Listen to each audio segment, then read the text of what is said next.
জি 24 ঘন্টায় আপনাদের সবাইকে স্বাগত। আজ সকাল থেকে দিনভর আপনারা দেখছেন টিউটোপিয়া প্রেজেন্টস জি 24 ঘন্টা education excellence 2021, co-powered by G Bangla, broadband partner alliance broadband. আমরা আজকের সন্ধ্যায় অত্যন্ত আনন্দের সঙ্গে আমাদের দর্শকদের জানাতে চাই যে আমাদের সঙ্গে এই মুহূর্তে উপস্থিত রয়েছেন professor doctor Anil Sahasrabudhe, chairman All India Council for Technical Education AICTE। আমরা আমাদের तरफ থেকে তাকে স্বাগত জানাবো। স্যার, आपका बहुत बहुत स्वागत है एडुकेशन एक्सेलेंस 2021 में। नमस्कार। नमस्ते सर। एक तो आज दिन भर ये चल रहा है, तो फिर एक क्वेश्चन बार बार हर किसी के पास से आ रहा है कि pandemic situation is not that easy, specially for school going children, for college going children, and in this situation इस पे काफ़ी मुश्किल ये भी है कि बहुत सारे एजुकेशन ऐसा भी है जो फिजिकल इंफ्रास्ट्रक्चर के ऊपर डिपेंडेंट है, तो इसको लेकर आप कैसे मार्ग दिखा सकते हैं? That is my first question to you. Mishra, धन्यवाद। सबसे प्रथम, ये जो पैंडेमिक आया है ये किसी ने बुलवा के इनविटेशन दे के नहीं बुलाया था, ये हमारे ऊपर आ गया।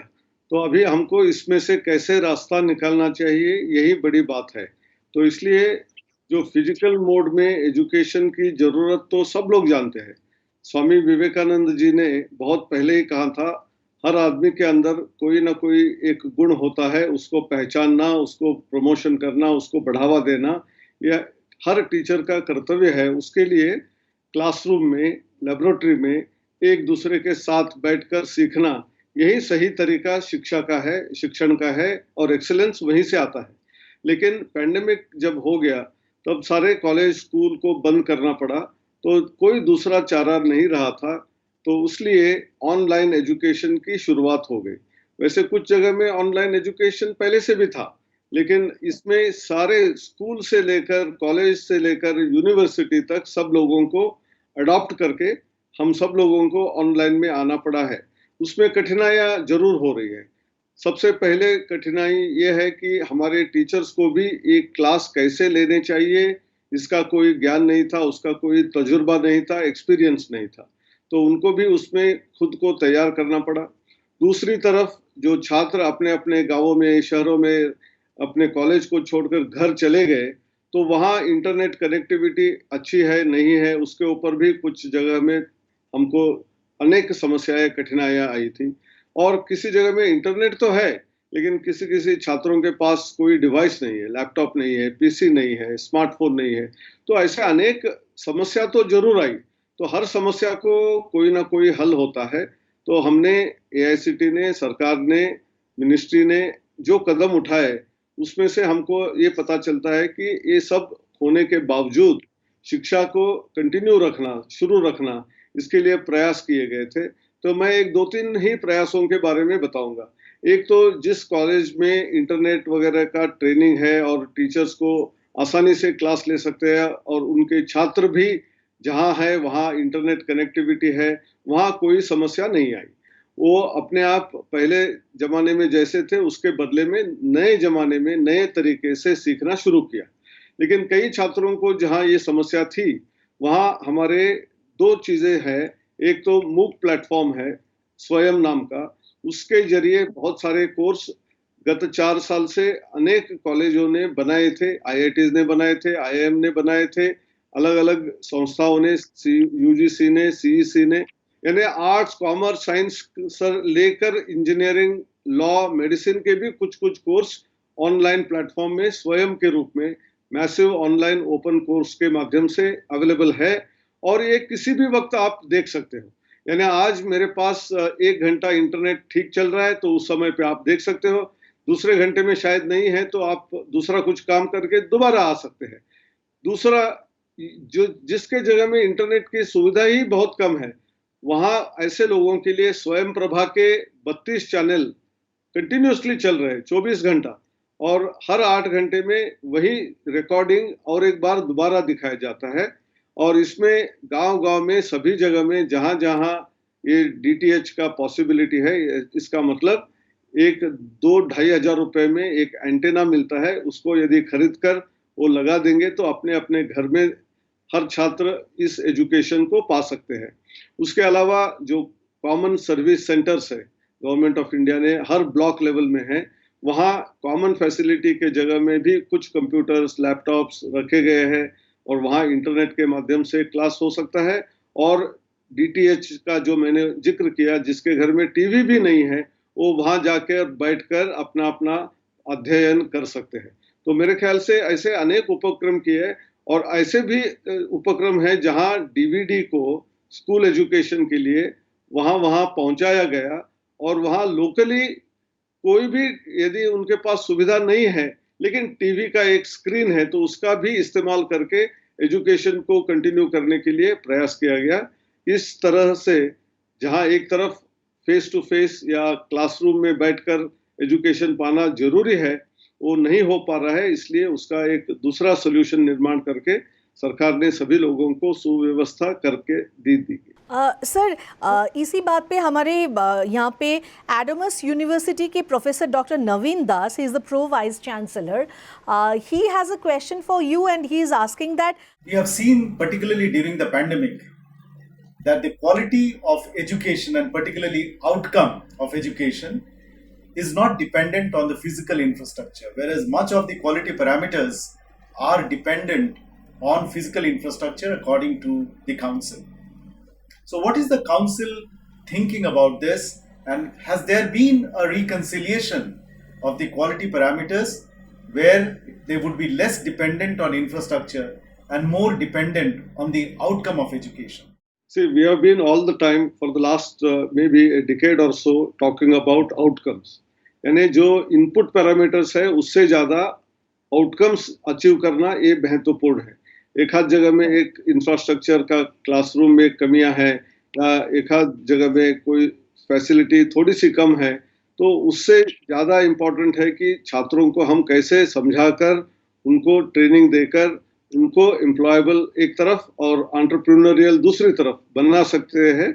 ऐसे आउटकम को निर्माण करना ज़्यादा इम्पोर्टेंट है। तो उसमें इंफ्रास्ट्रक्चर बिल्कुल ज़रूरी नहीं है, ये ठीक नहीं है। इंफ्रास्ट्रक्चर की तो ज़रूरत है क्योंकि कुछ कोर्सेज है, जैसे साइंस में फिजिक्स है, केमिस्ट्री है, या इंजीनियरिंग में भी इलेक्ट्रॉनिक्स है, मैकेनिकल है, सिविल इंजीनियरिंग है। ऐसे कोर्सेज में लेबोरेटरी क्लासेस, वर्कशॉप क्लासेस बहुत महत्वपूर्ण है। लेकिन बाकी कई कोर्सेज में जहां ऐसे इंफ्रास्ट्रक्चर का जरूरत भी नहीं है, वहां ऑनलाइन और ऑफलाइन यानी फेस टू फेस मोड या ऑनलाइन मोड, इसमें ज़्यादा फर्क नहीं है। इसलिए क्योंकि जो छात्र क्लास में इंटरेस्ट लेकर बैठता है वो वहाँ सीख पाता है। और कई छात्र ऐसे कई बार होता है कि पेरेंट्स अपने बच्चों को उस कोर्स में दे देते हैं, फिर वहाँ जाने के बाद उसका इंटरेस्ट नहीं रहता है तो बैक बेंचर होके वहाँ भी सीखता नहीं है। लेकिन जो इंटरेस्टेड है वो ऑनलाइन में भी अपनी रुचि है तो सीख सकता है। तो ऑनलाइन और ऑफलाइन में सीखने के लिए as far as theoretical classes are concerned, कोई भी प्रॉब्लम हमने देखी नहीं है। Online education has seen a tremendous growth in these past 2 years due to the pandemic. We started with online with K-12 etc. in the earlier years, which has now encompassed the full range from K-12 to online to higher education. Because we have embraced online education, students could save 2 valuable years of their life. Sir, going forward, we understand that when the pandemic will not be there, we must use the lessons that we have learned during this 2 years, and we should move towards a hybrid model. Sir, please lay out the plans how we are going to how the hybrid model is going to lay out, and where do you see Indian education in the next 10 years? जो NPTEL engineering course curriculum में जो theoretical course थे उसी का अगला सिलसिला जो हमने चालू किया था सरकार ने, वो है वर्चुअल लैब का। उसको भी अभी मोर देन 15 साल होने आ रहे हैं। एनपीटेल तो 20 साल से चल रहा है, लेकिन ये जो 10-12 साल में वर्चुअल लेबोरेटरीज आई है, they are all based on simulation यानी प्रोग्रामिंग के माध्यम से जो फिजिकल एक्सपेरिमेंट होता है उसी को दोहराया जाता है और छात्र अपने अपने कंप्यूटर में इंटरनेट के माध्यम से किसी भी वक्त उसको एक्सपेरिमेंट को कर सकता है।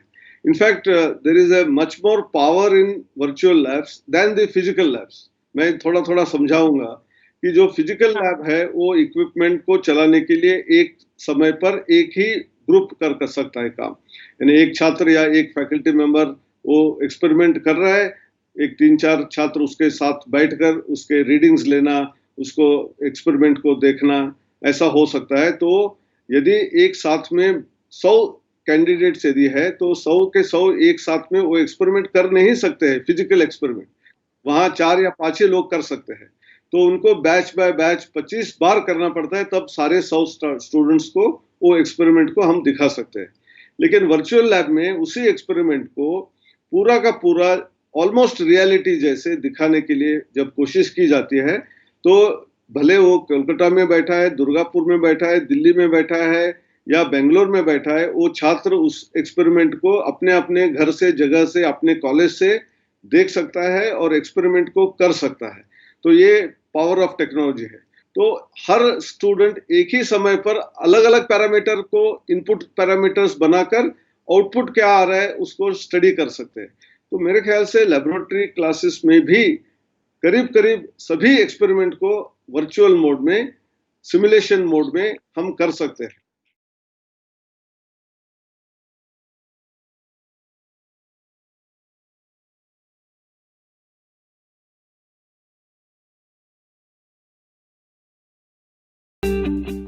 सर, एक तो आज दिन भर ये चल रहा है, कई क्वेश्चंस आए हैं छात्रों की तरफ से भी और यूनिवर्सिटीज़ के हेड्स के तरफ से भी। This is a question of a student as well as the Vice Chancellor of Sister Nivedita University, Professor Dr. Dhrubajyoti Chatterjee. As research says, 65% of the present jobs would either become extinct or will evolve in a new manner. How do you see the technical education combating the crisis in the coming years? Doctor Dhruvajyoti Chatterjee हम पहचान एक दूसरे की है, हमने काफी कार्यक्रम भी वहाँ किए हुए हैं। मैं ये कहना चाहता हूँ कि जो इंडस्ट्री कहती है कि स्टूडेंट्स आर नॉट एम्प्लॉयबल, और स्टूडेंट को भी लगता है कि हमको हमारा ग्रेजुएशन होने के बाद जॉब मिलेगा क्या नहीं मिलेगा, तो ये प्रश्न तो अभी नहीं है, सभी समय पर था। कोरोना के वजह से कुछ ज़्यादा हुआ है, कम हुआ है, ऐसा नहीं है। लेकिन हमको 2-3 फैक्टर्स को ध्यान में रखना चाहिए। जो इंजीनियरिंग शिक्षा है उसमें आज जो करिकुलम है वो अप टू डेट होना चाहिए, ना कि 10 साल 20 साल वाला करिकुलम को आज भी हम चलाते रहेंगे। और इंडस्ट्री आगे बढ़ गई है तो नेचुरली इंडस्ट्री पाती है कि ये स्टूडेंट हमारे लिए कामयाब नहीं हो सकते हैं, तो इसलिए हमारा करिकुलम रिवीजन सबसे महत्वपूर्ण है। हर 2-3 साल में करिकुलम को रिवाइज करके वहाँ जहाँ इंडस्ट्री में जो जरूरत है उसको करिकुलम में लाना सबसे महत्वपूर्ण है, और हमने ये 4 साल से इसका प्रयास करते रहे हैं। सारे करिकुलम को कंटिन्यूअस रिवीजन कर रहे हैं, अब दूसरी बार रिवीजन कर रहे हैं 4 साल में। तो ऐसा करने से छात्रों को वही शिक्षा दी जाएगी जो हमारे इंडस्ट्री में, उद्योग जगत में जिसकी जरूरत है वो मिल जाएगी। लेकिन हमने दूसरा पाया कि हमने करिकुलम तो चेंज किया लेकिन हमारे टीचर्स ही उसमें प्रणामित नहीं है या उनको ज्ञान नहीं है, तो इसलिए हमने एक Atal academy, AICT's training and learning academy, ATAL, Atal academy के नाम से बहुत सारे फैकल्टी डेवलपमेंट प्रोग्राम को चलाए हैं। और मैं ये कहना चाहता हूँ कि पहले पैंडेमिक के पहले करीब करीब हमने सिर्फ 9-10 हज़ार फैकल्टी को थ्रू नियरली 200 प्रोग्राम्स को हमने ट्रेन किया था। पैंडेमिक में सभी कुछ ऑनलाइन करते हुए 1 week workshops in emerging areas जहां जॉब्स निर्माण होने वाले हैं, जैसे आपने कहा वैसे AI, IoT, machine learning, deep learning, robotics, 3D printing, blockchain, augmented reality, virtual reality, cloud computing, quantum computing, cyber security, data analytics, ऐसे सभी जो नए कोर्स हमने करिकुलम में लाए हैं उनका फैकल्टी को ट्रेनिंग देने का काम ये गत 1 साल में 948 कार्यक्रम करते हुए 1.65 लाख फैकल्टी को ट्रेनिंग दिया। This has been a world record recognized by London. Nowhere in the world such an attempt has been made. जब ऐसे टीचर्स जो तैयार किए गए 5 दिन का प्रोग्राम जिसमें उनको फंडामेंटल्स भी बताए जाएंगे, कुछ एप्लीकेशंस भी बताए जाएंगे, उनको इवैल्यूएशन किया जाएगा, उन टीचर्स को टेस्ट देना पड़ेगा, क्विजेस देने पड़ेंगे और जो क्वालिफाइड होते हैं उनको ही हम सर्टिफिकेट देते हैं। ऐसे जब 1 लाख के ऊपर टीचर्स हमारे यहाँ तैयार हो गए हैं, वो सभी अपने अपने जो भी 3-4 हजार इंजीनियरिंग कॉलेजेस है, डिप्लोमा के एक 3,000 कॉलेज है, मैनेजमेंट के एक 3,000 कॉलेज है, करीब 9,000 के ऊपर वाले जो कॉलेज है, हर जगह में कम से कम 10-10 टीचर्स अब हमने तैयार किए हैं जो इस कोर्सेज को अपने अपने करिकुलम में देने में सक्षम हो गए हैं। और जब एक बार इंटरेस्ट तैयार होता है तो खुद हर फैकल्टी अपने अपने तरफ से जो मूक कोर्सेज है या इंटरनेट में है, यूट्यूब में है, उससे भी खुद सीखना शुरू करते हैं। तो नेचुरली ये सभी लोगों को तैयार करने के बाद छात्रों को भी तैयार करने में आसानी होगी। Third parameter which is very important is internship.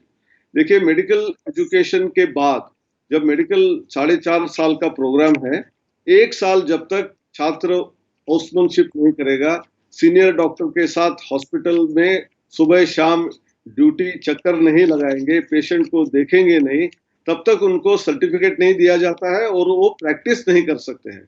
तो उनको रियल लाइफ के प्रॉब्लम्स, उनके सॉल्यूशंस, वहाँ कैसे काम चलता है इसका पता नहीं होता था। तो हमने 3 साल से mandatory internship for at least 6 months, फिर वो इंडस्ट्री बड़ी हो या छोटी हो, एमएसएमई हो या large scale industry like Tata steel या बजाज ऑटो या टाटा मोटर्स या मारुति उद्योग जैसे बड़े कंपनी हो, इन्फोसिस, टीसीएस जैसे हो, या छोटे एमएसएमई जो होते हैं हर जगह में क्लस्टर्स है, हर जिले में है, वहां जाके हो, या कुछ तो स्टार्टअप में भी छात्र अपना इंटर्नशिप करेंगे तो उनको रियल लाइफ में इंजीनियरिंग का प्रैक्टिस कैसे होता है ये पता चलेगा। तो अपने आप ही छात्र तैयार हो जाएंगे। चौथा एक बहुत महत्वपूर्ण विषय है, वो है एग्जामिनेशन रिफॉर्म्स।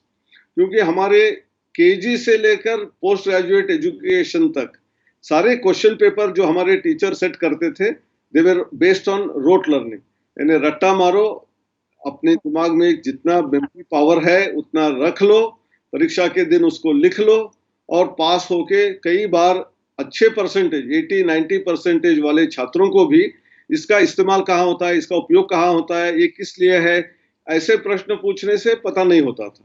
तो हमने कहा है कि ब्लूम्स टैक्सोनॉमी के माध्यम से मेमोरी बेस्ड क्वेश्चन हम ओनली 30% अलाउ करेंगे। उसके बाद understanding fundamentals, concepts, application, then critical thinking, analytical ability, creativity और इनोवेशन, इसके क्वेश्चन पेपर आपको बनाने चाहिए। लेकिन फैकल्टी को ही ऐसे क्वेश्चन पेपर कैसे सेट करने चाहिए पता नहीं था। तो हमने एग्जामिनेशन रिफॉर्म्स के बेसिस पे भी अनेक वर्कशॉप्स करके फैकल्टी को ट्रेनिंग दी है और some sample question papers of all this varieties of civil, mechanical, electrical, electronics, computer, chemical, metallurgy, अच्छे अच्छे ऐसे एडवांस्ड टाइप ऑफ क्वेश्चंस जहां मेमोरी का काम नहीं चलेगा। मेमोरी होने से काम नहीं चलेगा, आपको अपना दिमाग लगाना पड़ेगा, उसको सुलझाना पड़ेगा, समझना पड़ेगा और उसका सोल्यूशन निकालना पड़ेगा। ऐसे क्वेश्चन पेपर्स बनवा के हमने हमारे पोर्टल में रखे हैं so that others can add to that. यानी जो हमने बनाए वो काफी नहीं है, उसमें 1,000 क्वेश्चन होंगे। हम चाहते हैं कि ऐसे 10,000, 20,000, 40,000 क्वेश्चन हम तैयार करके जब रखेंगे तब छात्रों को भी समझ में आएगा कि हम सिर्फ टेक्स्ट बुक में या रेफरेंस बुक से पढ़कर याद करना नहीं है, इसको क्यों है, कैसे ये काम होता है, इसको समझने के लिए कष्ट करना शुरू करेंगे। तो जो समस्या आप कह रही थी वो नहीं रहेगी और उसके लाभ हमको अभी दिखाई दे रहे हैं। वही है कि शिक्षा को अपनी ज़िंदगी पे हम कैसे इस्तेमाल कर सकते हैं और एक अच्छी ज़िंदगी बना सकते हैं। So that is very important and yes, we were the generation of this रट्टा मारो thing, and we used to actually be a rebel in the family that नहीं रट्टा मरना है, सीखना है, समझना है और आगे बढ़ना है।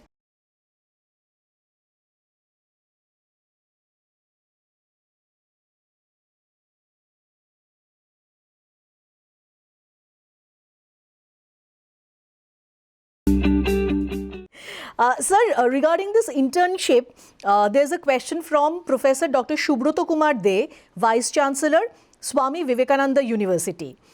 AICT has any plan to make Internshala as a paid internship, and whether they have got any intention to make CSR fund available from the different industrial houses and different institutions. देखिए, internship जब हम कह रहे हैं कि internship 2-3 अलग अलग किस्म की हो सकती है।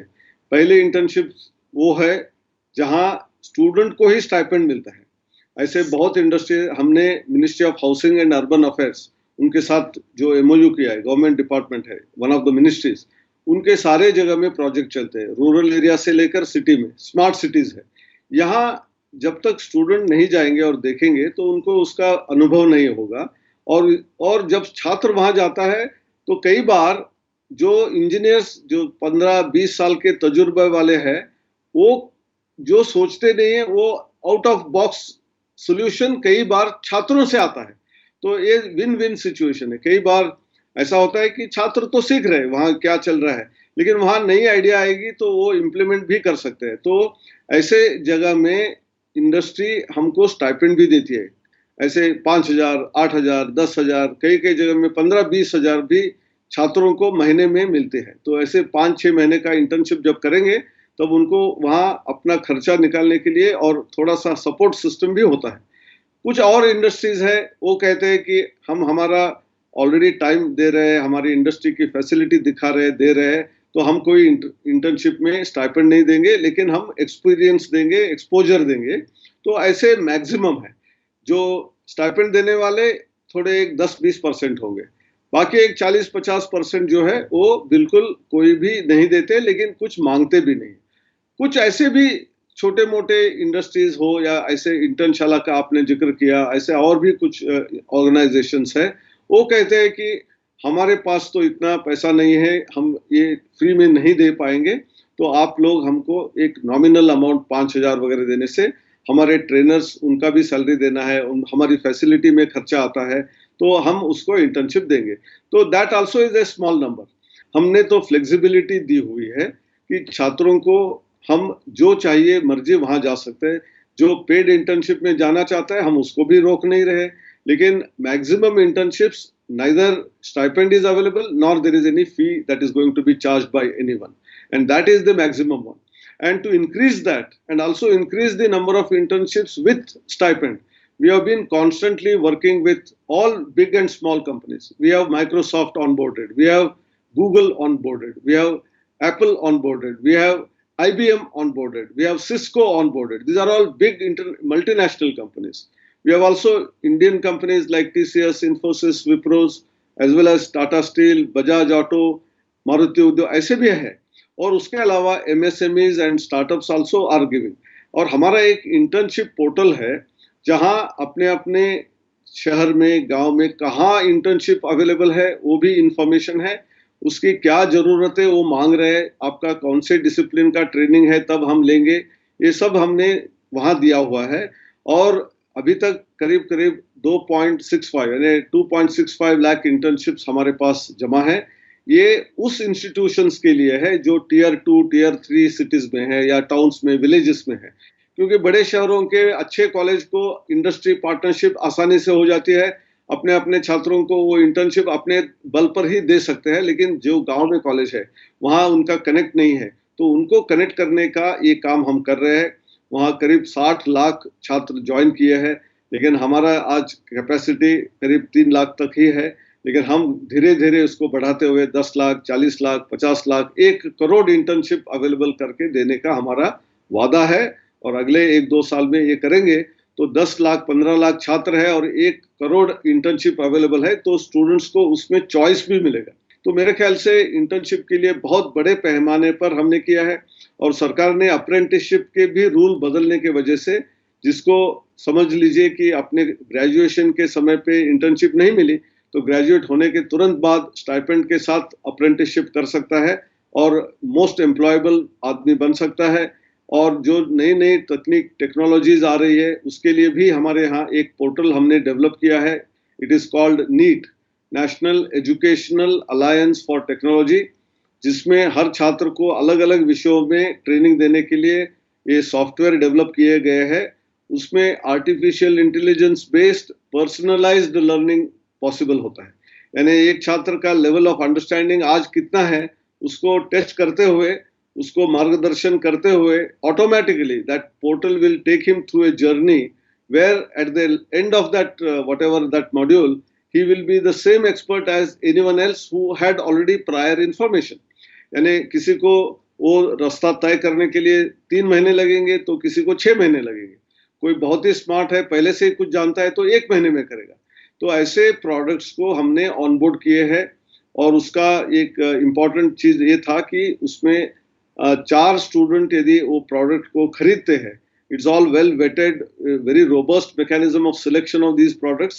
और 4 स्टूडेंट ने ये इसको खरीदा, जिसके कॉस्ट कई जीरो कॉस्ट में भी किसी ने दिया है, किसी ने 500 रुपए चार्ज करते हैं, कुछ प्रोडक्ट में 5,000 8,000 रुपए है. लेकिन 4 स्टूडेंट ने लेने से एक फ्री सीट हमको जनरेट होके आती है. वो हम हमारे जो गरीब विद्यार्थी है, SC ST विद्यार्थी है, उनको हम उसको फ्री में देते हैं. तो बड़ा प्रोडक्ट 30,000 का भी हो, वो 4 स्टूडेंट ने जो कैपेबिलिटी है, जिसका इकोनॉमिक स्टेटस ठीक है, वो लेते हैं. तो एक छात्र को फ्री सीट मिलती है. वो हम जिसका इनकम 8 लाख से कम है, ऐसे छात्रों को फ्री में वो करने के लिए देते हैं. तो इसका मतलब we are taking care of all, those who are capable, they will also get this knowledge. Those who are not, for them also we are making an arrangement. और सबसे इंटरेस्टिंग है, although they were all chargeable products, during pandemic, every one of them opened it free of cost for everyone. Even if you are rich, they were also getting it free. Poor students anyway were getting free. ये हमारी industry ने हमको जो then दी है, उसके लिए मैं उनका हमेशा धन्यवाद करूंगा कि ये मौके पर जहां ये स्टूडेंट को बहुत समस्या आ रही है, अनेक लोगों के घर में जॉब्स के भी प्रॉब्लम हो रही थी, ऐसे समय पे उनको ट्रेनिंग देने का काम इस इंडस्ट्री ने जो किया है, करीब 100 कंपनियां हैं, उन्होंने पूरा का पूरा फ्री में दिया हुआ था. Sir, there are certain questions on the operation part as well. Mr. Shotyajit Chakraborty, he is the director of UEM and IEM Group. আমার এআইসিটি চেয়ারম্যান স্যারের কাছে একটা প্রশ্ন আছে. স্যার, এটা কি সম্ভব কি আমাদের ইনস্টিটিউটগুলো একটা ট্রাইমেস্টার সিস্টেমে যদি অপারেট করে, সিলেবাসটাও যদি ট্রাইমেস্টার সিস্টেমে করা হয়, যাতে সামার সেমিস্টারকে একটা আলাদা ইম্পর্টেন্স দেওয়া যায়, যাতে আরো বেশি পড়াশোনা ছাত্রছাত্রীরা সামারে করতে পারে? there are different alternative possibilities, but आज जो robust mechanism develop हुआ है, earlier we had an annual system, पूरे 1 साल के बाद एग्जामिनेशन वगैरह वगैरह होती थी. अभी continuous evaluation and semester system has come in place. There are few exceptions. Some of the management schools और some agricultural universities do have trimester system, but हमारे इंजीनियरिंग में या arts, commerce, science and all most of the fields में semester system has come in place. And semester does not mean 6 months. In fact, summer semesters the odd and even semesters are normally of about 4.5 months duration.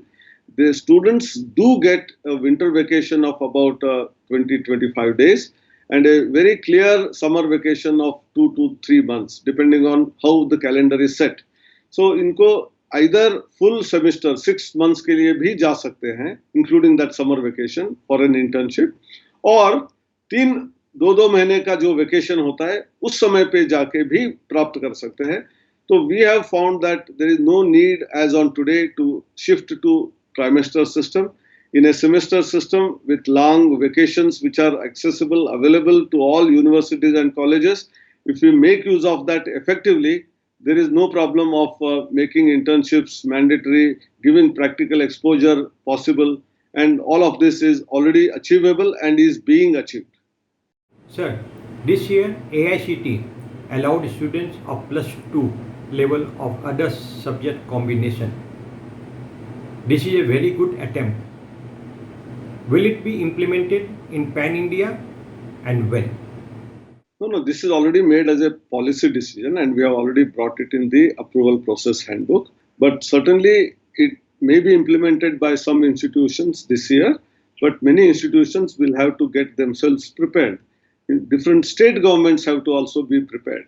Because as on today, our entrance examinations, whether it is the state CET like West Bengal CET or joint entrance exam which is held for IITs and NITs, that is held for physics, chemistry and mathematics. And therefore, without that, qualifying and then getting admission today is not possible. So we may have to evolve mechanisms of 14 subjects which we have identified. How do we test the students' capability in all of them? The second part, some of them have the confusion that it means hereafter without doing maths or without doing physics, one can become engineer. This is completely wrong perception. Engineering cannot be done without mathematics. Engineering cannot be done without physics. In fact, we have added that engineering cannot be done without even having foundational knowledge of chemistry and even biology. And therefore, in our mandatory whatever curriculum design which we have made for all the disciplines, we have 4 mathematics courses, 2 physics courses and 1 chemistry course, in addition to all engineering courses. So that means importance of maths, physics will continue. This provision has been brought in the light of some of the 11th and 12th boards. For example, National Open Schooling or even CBSE permits combination of subjects where one may not have taken one of these subjects. And in such cases, we do not want to close doors on them that you now are not eligible for engineering. We want to create an atmosphere that whatever you have learned in 11th and 12th, we still admit you, but whatever you have not done in the 11th and 12th in terms of mathematics, in terms of physics, you must learn it in the first year. For example, if someone had done computer programming as the course in 11th and 12th, or he has done a workshop practice or some vocation, they are all part of the engineering curriculum very first year. And why should they repeat that course? They may be given waiver in these courses, and in place of that, if he has missed out chemistry, let him do chemistry. If he has missed out on physics, let him do physics. And if someone has not done any one of them, certainly they are going to have a challenge, and therefore they may have to study 1 full extra year as a bridge course till they become level with the rest of the students to understand various subjects that come in the advanced engineering courses.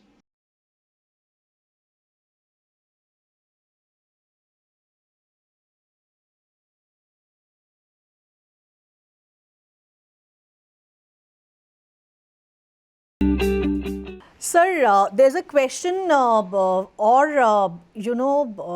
आपसे RG है इन लोगों के तरुण Bhattacharya, general secretary Bidhan Chandra Roy engineering college Durgapur. मेरा एक निवेदन है सारे India का इंजीनियरिंग कॉलेज का तरफ से कि जो कॉलेज अच्छा से 20 साल से अधिक चला रहा है वो सब कॉलेज को कम से कम 5 साल के लिए रिन्यूअल कर देने से सभी कॉलेज को और विद्यार्थी को सुविधा होगा। इनको शायद पता नहीं है, हमने ये जो चीज मांग रहे हैं ये 3 साल पहले ही कर चुके हैं।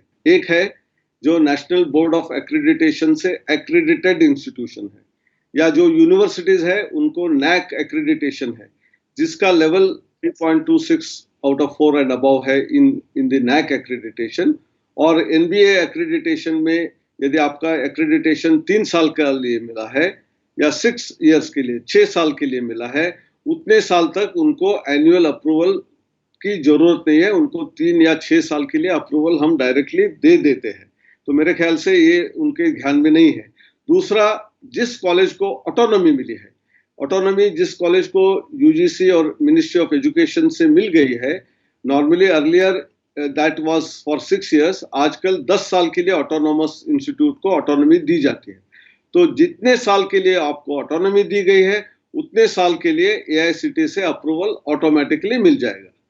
तो ये जो बात कर रहे थे, तो टेस्टिंग हम अच्छा चला रहे ऐसे बोलने से नहीं होगा। आपको अपना इंस्टीट्यूट को, अपने प्रोग्राम्स को एक्रेडिटेशन करना पड़ेगा या ऑटोनॉमी पाना पड़ेगा, जिसमें पूरा इवैल्यूएशन होता है, आपके प्रोसेसेस, आपके क्वालिटी पैरामीटर्स, आपके प्रोजेक्ट्स, आपके टीचिंग लर्निंग प्रोसेस, आपके आउटकम्स। इसको जब देखने के बाद पता चलता है तभी एक्रेडिटेशन या ऑटोनॉमी मिलती है। फिर ऐसे इंस्टीट्यूट को हम बिल्कुल रोक टोक उनको जो चाहिए वो करने के लिए मुभा होती है। लेकिन हम अच्छा चला रहे हैं बोलने से हम उसको मानेंगे नहीं। ये पहली बात है। दूसरी बात है, ये बहुत महत्वपूर्ण बात है कि हर इंस्टीट्यूट को एक्रेडिटेड होना चाहिए, ये हमारा आग्रह है। हमने तो 4 साल का समय दिया था कि कम से कम 50% प्रोग्राम अगले 4 साल में होने चाहिए। उसके अभी 2.5 साल हो चुके हैं, तीसरा साल चल रहा है और 1 साल ही है। बहुत लोगों का अभी आ रहा है कि पैंडेमिक में हम लास्ट 2 साल में तो कर नहीं पा रहे, तो इसको एक्सटेंड करो। भले हम 1 साल और एक्सटेंड कर देंगे, लेकिन सभी इंस्टीट्यूट को अगले 2-3 साल में एक्रेडिटेशन नहीं करेंगे तो नेचुरली उनको कॉलेज को बंद ही करना पड़ेगा। तो जो अच्छे हैं वो बचेंगे और उनको एनुअल अप्रूवल नहीं है, उनको 5-5 साल का अप्रूवल मिलेगा। लेकिन इनका कंफ्यूजन ये भी हो सकता है कि हर साल फिर भी इनको पोर्टल में क्यों आना पड़ता है। अप्रूवल के लिए तो कोई प्रॉब्लम नहीं है, लेकिन हमको डेटा गैदर करने के लिए हम पोर्टल में आने के लिए कहते हैं, क्योंकि हमको कई बार पार्लियामेंट क्वेश्चन आता है कि कितने स्टूडेंट इस बार ज्वाइन किए, कितने लोग पास आउट हो गए, कितने लोगों को जॉब मिला, कितने लोग एंटरप्रेन्योर हो गए। ये इन्फॉर्मेशन तो हमको सपने में तो नहीं आएगी, हमको तो डेटा कलेक्ट करने से ही आएगी। तो इसलिए जो ऑटोनोमस और एक्रेडिटेड इंस्टीट्यूशन को अप्रूवल के लिए प्रॉब्लम नहीं है, लेकिन उनको एनुअली अपना डेटा हमको देना पड़ेगा, इतना ही उनके ऊपर निर्भर है। उनको तो हम फी भी नहीं चार्ज करते हैं। एनुअल फी जो होती है हमारे TER charges, that is also not charged to these people. Sir, one last question we have. He is Mr. Shubroto Roy, Director, Tutopia and High-Tech Animation. এআইসিটির চেয়ারম্যানের কাছে আমার ছোট্ট প্রশ্ন, যেহেতু আমি অ্যানিমেশন নিয়ে কাজ করি, বহু ছেলেমেয়েকে আমি অ্যানিমেশন শিখিয়েছি এবং কয়েক হাজার ছেলেমেয়ে আমাদেরই অর্গানাইজেশনে অ্যানিমেশনে কাজ শিখে চাকরি করছে। তো এরকম তো বহু পেশা আছে, ডাক্তারি, ইঞ্জিনিয়ারিং বা প্রথাগত পেশাগুলোর বাইরে, যেখানে লক্ষ লক্ষ ছেলেমেয়ে চাকরি করছে আজকে। এইগুলোকে কি মেন স্ট্রিম এডুকেশনে আনা যেতে পারে? See, I told one example of NEET, National Educational Alliance for Technology, is something like all variety of courses that are available can be taken under that umbrella. The second one, what we have opened up in the last 2 years is, along with a major degree, any student can also take a minor degree. यानी हमारे 160 credits की जरूरत है to get a BTech degree in civil, mechanical, electrical, electronics, computers. लेकिन यदि एक student civil का है लेकिन उसको मशीन लर्निंग लेना और सीखना चाहता है, अनकन्वेंशनल सिविल के लिए है, तो वो civil engineering major and minor in whatever machine learning, artificial intelligence, internet of things कर सकता है। तो ये हमने ऑलरेडी मुभात 3 साल से दी हुई है। अनेक इंस्टीट्यूशंस इसको इस्तेमाल कर रहे हैं, अनेक टेक्निकल यूनिवर्सिटीज ने भी इसको अडॉप्ट किया है। तो मेरे ख्याल से अनकन्वेंशनल एक है। दूसरा, जो नई शिक्षा नीति लागू हुई 2020 जुलाई 29, अभी 1 साल होने आ रहा है, तो ये जब हम कह रहे हैं तो जो multi disciplinary approach, academic bank of credits, exit and entry at any point of time, variety of courses, जैसे इंजीनियरिंग स्टूडेंट को 1-2-4 कोर्स ऐसे लेना चाहता है कि music, painting, dance, drama, philosophy, psychology, जिसका परमिशन है। हाँ, ऑफ कोर्स सिर्फ वही कोर्स करके मुझे इंजीनियरिंग डिग्री दे दो, ये नहीं होगा।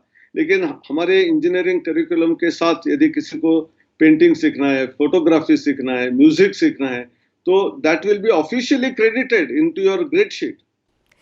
That is where I wanted to come at the end of the, क्योंकि सारे के सारे छात्रों के क्वेश्चंस होते हैं, इंस्टीट्यूट्स के क्वेश्चंस होते हैं। There is a question from a mother regarding the communication skill development of engineers. वो उनका ये कहना है कि इंजीनियर्स का कम्युनिकेशन बहुत ख़राब होता है। मेरे पति भी इंजीनियर है और बेटा भी इंजीनियर है, इनका कम्युनिकेशन स्किल बहुत ख़राब है। So I just overheard and I was laughing within myself, you know, chuckling within myself, and I thought that when I come to in front of you, sir, then I'll be asking you that whether this is correct, because when we see you communicating or some other, you know, good orators communicating, great engineers, great background, we don't feel like that. But a mother feels like my husband is also very bad in communication, my beta is also very bad in communication, and both are engineers. So this communication skill development, on a serious note, I think is very important for all students as well as the engineers as well. देखिए, ये जो आपने कहा ये partly correct है, क्योंकि हमारे यहाँ हम पढ़ाई लिखाई चालू करते हैं पूरा इंजीनियरिंग में, तो इसलिए humanities and social sciences courses are also part of the curriculum, ये बहुत महत्वपूर्ण है। और इसका कम्युनिकेशन स्किल डेवलप करने के लिए हमने अनेक कार्यक्रम किए, स्टार्टिंग फ्रॉम टीचर्स का भी कई बार इसमें कमजोर होते हैं, तो इसलिए हमने 8 मॉड्यूल फैकल्टी सर्टिफिकेशन प्रोग्राम बनाए हैं and each one of them is equivalent to something like 1 subject और 3 क्रेडिट्स। इसमें कम्युनिकेशन स्किल्स आता है, यूज ऑफ टेक्नोलॉजी आता है, how do you revise curriculum आता है, how do you set question papers according to Bloom's taxonomy आता है, how do you interact with students, how do you deal with students in terms of their learning in classroom, outside the classroom. And we also have these hackathons which we have been conducting for the last 4 years. All of them are leading to your improvement in communication skills.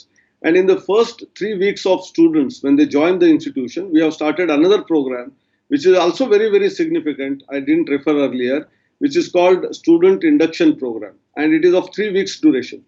During these 3 weeks of the starting of the career of a student in a college, उसको कोई भी class नहीं होगा and ये कहने के साथ साथ students will be happy, but उसको इतना एक्टिव रखेंगे कि पूरे 4 साल में कभी भी इतना एक्टिव नहीं रहेगा, इतना एक्टिव बना देंगे। जैसे कि वो सुबह उठ के 5:30-6 बजे प्लेग्राउंड में जाके खेल कूद, exercise, yoga, meditation on one side, then lot of discussions, deliberations, debate. Then there are group discussions in a room where 20 students and 1 faculty member is there. Take them to some exciting places. Ask them to write something on that. I think ये सब करने से अपने आप पहले 3 हफ्ते में ही उनका communication skill develop होना शुरू होगा. And once they learn that technique of how they can improve the skill of communication, I think in the next 4 years they can become experts and they will speak better than me and you. Thank you, sir. Thank you for being with Zee 24 Ghanta Education Excellence 2021, and we will be looking forward to more such interactions. Thank you so much. Thank you so much. আমাদের সঙ্গে এতক্ষণ ছিলেন professor doctor Anil Sahasrabudhe, chairman AICTE. তিনি তার বক্তব্যের মাধ্যমে আমাদেরকে কিন্তু একটা দিশা দেখানোর চেষ্টা করলেন যে কোথায় দাঁড়িয়ে রয়েছে, specially the new education policy introduced হওয়ার পর 2020-তে আমরা জানি যে জাতীয় স্তরে নিউ এডুকেশন পলিসি এসেছে, ঠিক তারপর থেকে কি কি স্কোপ তৈরি হয়েছে প্রাইভেট ইঞ্জিনিয়ারিং কলেজেস, ইউনিভার্সিটিস, তাদের কাছে এআইসিটি চাহিদা কী, এবং তাদের চাহিদার উত্তর এআইসিটি চেয়ারম্যান আমাদের এই অনুষ্ঠানে আজকে দিলেন। তাকে আমাদের অনেক অনেক কৃতজ্ঞতা, ধন্যবাদ। এডুকেশন এক্সেলেন্স 2021-এর পরের পর্বের জন্য তাকে থাকুন জি 24 ঘন্টায়।